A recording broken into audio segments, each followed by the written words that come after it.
On January 15th, 1919, a bizarre, deadly wave of molasses ripped through Boston's North End, leaving a trail of death and destruction. It's one of America's strangest disasters. But what if I told you Boston's tragedy wasn't the first? 8 years earlier, a nearly identical disaster struck, but almost nobody knows about it. This is the story of the New Orleans molasses flood and the warning Boston ignored. It's 1911 and New Orleans is booming.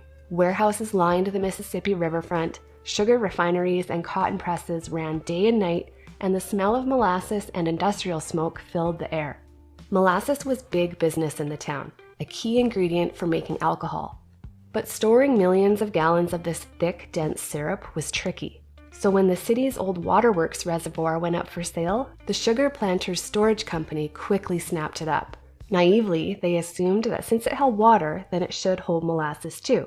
The reservoir was huge, 20-foot-high walls of brick, steel, and concrete covering a whole city block.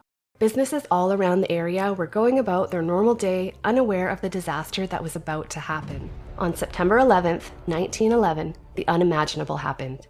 A section of the wall gave way and 5 million gallons of molasses burst into the streets. The 15-foot wave gushing out was so powerful, it wiped out everything in its path.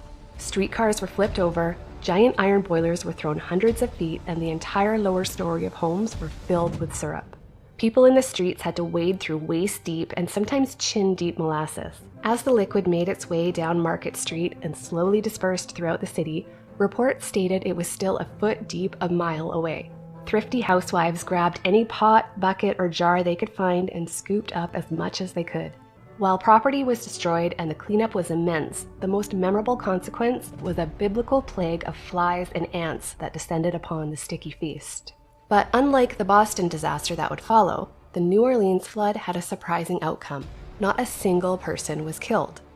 Outside of New Orleans, the national papers called it a nuisance and a joke to the rest of the country. More amusement than alarm. If anyone had died, there might have been new rules. Instead, the company wrote off the loss and quietly moved on.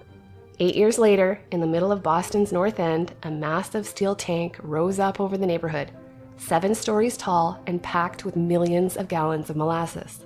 People nearby said they could hear it groan and creak on warm days, and workers even painted the whole thing brown to hide the dripping syrup. That tank was a ticking time bomb. And when it finally gave way, Boston would discover what New Orleans never did. Molasses can kill.